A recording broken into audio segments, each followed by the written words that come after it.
ಅನ್ವರ್ ಮಾಣಿಪ್ಪಾಡಿಗೆ 150 ಕೋಟಿ ಆಮಿಷ ವಿಚಾರಕ್ಕೆ ಸಂಬಂಧಪಟ್ಟಂತೆ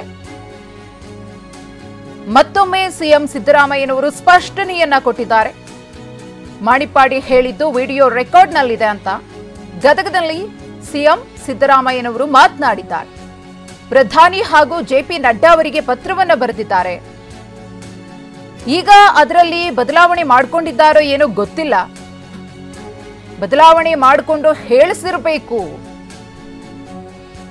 ವಿಜಯೇಂದ್ರ ಸೀನ್ನಲ್ಲಿ ಇರಲಿಲ್ಲ ಎಂದಿದ್ದ ಮಾಣಿಪ್ಪಾಡಿಯವರ ಈ ಹೇಳಿಕೆಗೆ ಸಿಎಂ ಸಿದ್ದರಾಮಯ್ಯನವರು ತಿರುಗೇಟನ್ನ ಕೊಟ್ಟಿದ್ದಾರೆ.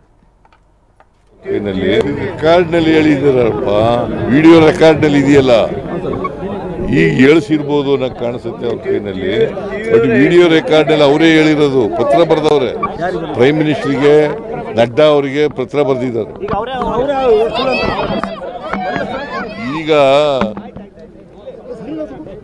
ಈಗ ಗೊತ್ತಿಲ್ಲ ನನಗೆ. ಬದಲಾವಣೆ ಮಾಡ್ಕೊಂಡಿದ್ರೆ ಅದೇನು ನೋಡ್ತೀನಿ ನಾನು, ಯಾಕೆ ಬದಲಾವಣೆ ಮಾಡ್ಕೊಂಡು ಹೇಳಿಸಿರ್ಬೋದು.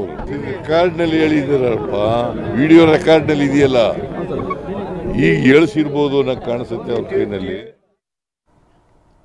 ಇನ್ನು ಸಿಎಂ ಸಿದ್ದರಾಮಯ್ಯನವರ ಆರೋಪಕ್ಕೆ ಬಿಜೆಪಿ ರಾಜ್ಯ ಅಧ್ಯಕ್ಷ ಬಿವೈ ವಿಜಯೇಂದ್ರ ಅವರು ಕೂಡ ತಿರುಗೇಟನ್ನು ಕೊಟ್ಟಿದ್ದಾರೆ. ಏನ್ ಮಾತನಾಡಿದ್ದಾರೆ ನೋಡೋಣ. ಅನ್ವರ್ ಮಾಣಿಪ್ಪಾಡಿ ಹಿಂದೇನು ಹೇಳಿದ್ದಾರೆ ಗೊತ್ತಿಲ್ಲ, ಇವತ್ತೇನು ಹೇಳಿದ್ರೆ ನನಗೆ ಗೊತ್ತಿಲ್ಲ, ನಾನು ನೋಡಿಲ್ಲ.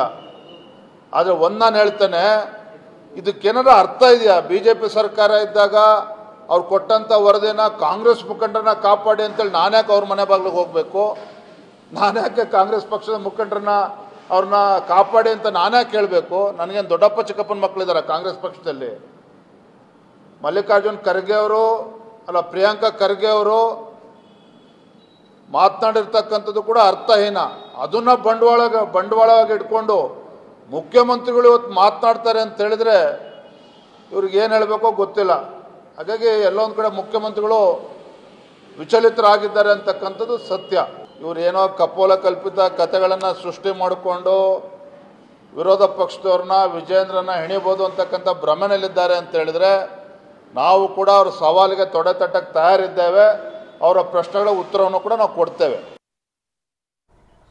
ಇನ್ನು ಇದಕ್ಕೂ ಮುನ್ನ ಮಾತನಾಡಿದ ಅನ್ವರ್ ಮಾಣಿಪ್ಪಾಡಿ ಸಿಎಂ ಸಿದ್ದರಾಮಯ್ಯನವರ ಆರೋಪವನ್ನ ತಳ್ಳಿ ಹಾಕಿದ್ದಾರೆ. ಬಿವೈ ವಿಜಯೇಂದ್ರ ನನ್ನ ಮನೆಗೆ ಬಂದೇ ಇಲ್ಲ, ಆಗ ವಿಜಯೇಂದ್ರ ಸೀನ್ನಲ್ಲೇ ಇರಲಿಲ್ಲ, ಅವರು ಯಾರು ಅಂತಾನೆ ನನಗೆ ಗೊತ್ತಿರಲಿಲ್ಲ ಅಂತ ಹೇಳಿ TV9ಗೆ ಹೇಳಿಕೆ ಕೊಟ್ಟಿದ್ದಾರೆ.